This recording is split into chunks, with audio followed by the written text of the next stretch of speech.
Chapter 4. Confusion in the Marketplace.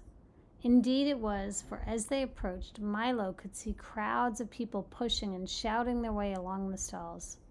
Buying and selling, trading and bargaining, huge wooden-wheeled carts streamed into the market square from the orchards, and long caravans bound for the four corners of the kingdom made ready to leave.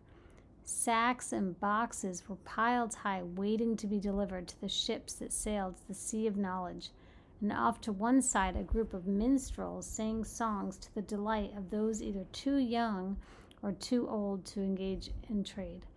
But above all the noise and tumult of the crowd could be heard the merchants' voices loudly advertising their products. "Get your fresh picked ifs, ands, and buts. Hey-ya, hey-ya, hey-ya, nice ripe wares and whens. Juicy, tempting words for sale." So many words and so many people. They were from every place imaginable, and some places even beyond that.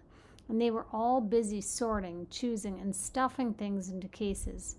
As soon as one was filled, another was begun. There seemed to be no end to the bustle and activity. Milo and Talk wandered up and down the aisles, looking at the wonderful assortment of words for sale.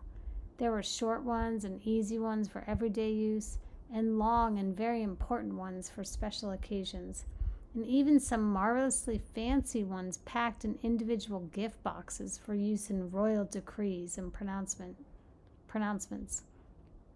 Step right up, fancy, best quality words, right here," announced one man in a booming voice.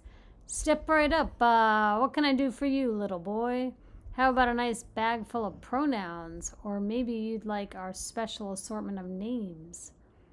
Milo had never thought much about words before, but these looked so good that he longed to have some. "Look, Talk, aren't they wonderful?" he cried. "They're fine if you have something to say," replied Talk in a tired voice, for he was much more interested in finding a bone than in shopping for new words. "Maybe if I buy some I can learn how to use them," said Milo eagerly as he began to pick through the words in the stall. Finally he chose 3 which looked particularly good to him: Quagmire, Flabbergast, and Upholstery. He had no idea what they meant, but they looked very grand and elegant. "How much are these?" he inquired, and when the man whispered the answer, he quickly put them back on the shelf and started to walk away. "Why not take a few pounds of happies?" advised the salesman. "They're much more practical and very useful for happy birthday, happy new year, happy days, and happy-go-lucky."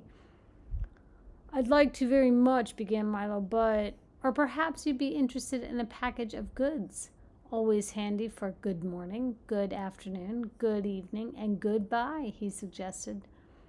Milo did want to buy something, but the only money he had was the coin he needed to get back through the toll booth, and Talk, of course, had nothing but the time. "No, thank you," replied Milo. "We're just looking." And they continued on through the market. As they turned down the last aisle of stalls, Milo noticed a wagon that seemed different from the rest. On its side was a small, neatly lettered sign that said, "Do it yourself." And inside were 26 bins filled with all the letters of the alphabet from A to Z. "These are for people who like to make their own words," the man in charge informed him. "You can pick any assortment you like or buy a special box complete with all letters, punctuation marks, and a book of instructions. Here, taste an A. They're very good." Milo nibbled carefully at the letter and discovered that it was quite sweet and delicious, just the way you'd expect an A to taste. "I knew you'd like it," laughed the letterman, popping 2 G's and an R into his mouth and letting the juice drip down his chin. "A's are one of our most popular letters. All of them aren't that good," he confided in a low voice. "Take the Z, for instance. Very dry and sawdusty. And the X, why, it tastes like a trunk full of stale air. That's why people hardly ever use them, but most of the others are quite tasty. Try some more." He gave Milo an I, which was icy and refreshing, and Talk a crisp, crunchy C. Most people are just too lazy to make their own words, he continued, but it's much more fun. Is it difficult? I'm not much good at making words, admitted Milo, spitting the pits from a P. Perhaps I can be of some assistance. ASSISTANCE, buzzed an unfamiliar voice, and when Milo looked up, he saw an enormous bee, at least twice his size, sitting on top of the wagon. I am the spelling bee, announced the spelling bee. Don't be alarmed, ALARMED. Talk ducked under the wagon, and Milo, who was not overly fond of normal-sized bees, began to back away slowly. I can spell anything, ANYTHING, he boasted, testing his wings. Try me, try me. Can you spell goodbye? Suggested Milo as he continued to back away. The bee gently lifted himself into the air and circled lazily over Milo's head. Perhaps, PERHAPS, you are under the misapprehension, MISAPPREHENSION, that I am dangerous, he said, turning a smart loop to the left. Let me assure, ASSURE, that my intentions are peaceful, PEACEFUL, and with that he settled back on top of the wagon and fanned himself with one wing. Now, he panted, think of the most difficult word you can and I'll spell it. Hurry up, and he jumped up and down impatiently. He looks friendly enough, thought Milo, not sure how friendly a friendly bumblebee should be, and tried to think of a very difficult word. Spell vegetable, he suggested, for it was one that always troubled him at school. That is a difficult one, said the bee, winking at the letterman. Let me see now. He frowned and wiped his brow and paced slowly back and forth on top of the wagon. How much time do I have? Just 10 seconds, cried Milo excitedly. Count them off, Talk. Oh dear, oh dear, oh dear, the bee repeated, continuing to pace nervously. Then, just as the time ran out, he spelled as fast as he could. VEGETABLE. Correct, shouted the letterman, and everyone cheered. Can you spell everything? Asked Milo admiringly. Just about, replied the bee with a hint of pride in his voice.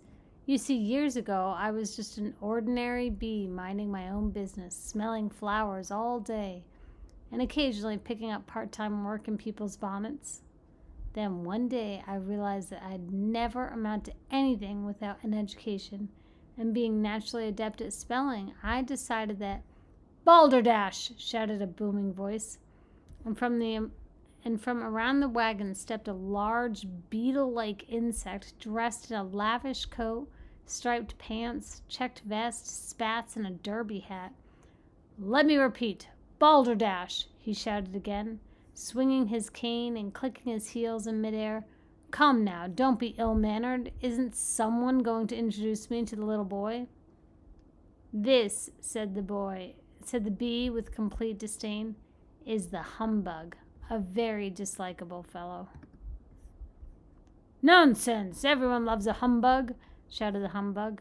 As I was saying to the king just the other day. You've never met the king, accused the bee angrily. Then turning to Milo, he said, Don't believe a thing this old fraud says. Bosh! Replied the Humbug. We're an old and noble family, honorable to the core. Insecticus humbugium, if I may use the Latin.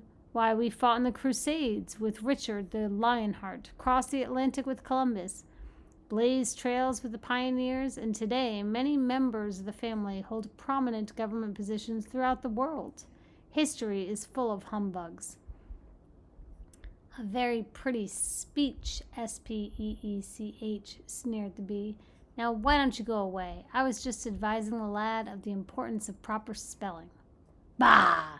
Said the bug, putting an arm around Milo. As soon as you learn to spell one word, they ask you to spell another. You can never catch up, so why bother? Take my advice, my boy, and forget about it. As my great-great-great-grandfather George Washington Humbug used to say, "You, sir," shouted the bee very excitedly, "are an imposter. Impostor. You can't even spell his own name."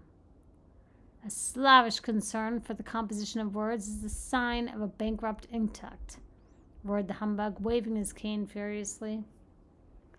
Milo didn't have any idea what this meant, but it seemed to infuriate the spelling bee, who flew down and knocked off the humbug's hat with his wing. "Be careful," shouted Milo as the bug swung his cane again, catching the bee on the foot and knocking over the box of W's. "My foot!" shouted the bee.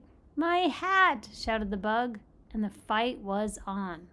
The spelling bee buzzed dangerously in and out of range of the humbug's wildly swinging cane as they menaced and threatened each other, and the crowd stepped back out of danger. "There must be some other way to," began Milo, and then he yelled, "Watch out!" But it was too late. There was a tremendous crash as the humbug, in his great fury, tripped into one of the stalls, knocking it into another, then another, then another, then another, until every stall in the marketplace had been upset and the words lay scrambled in great confusion all over the square. The bee, who had tangled himself in some bunting, toppled to the ground, knocking Milo over on top of him, and lay there shouting, "Help, help, there's a little boy on me." The bug sprawled untidily on a mound of squashed letters, and Talk, his alarm ringing persistently, was buried under a pile of words.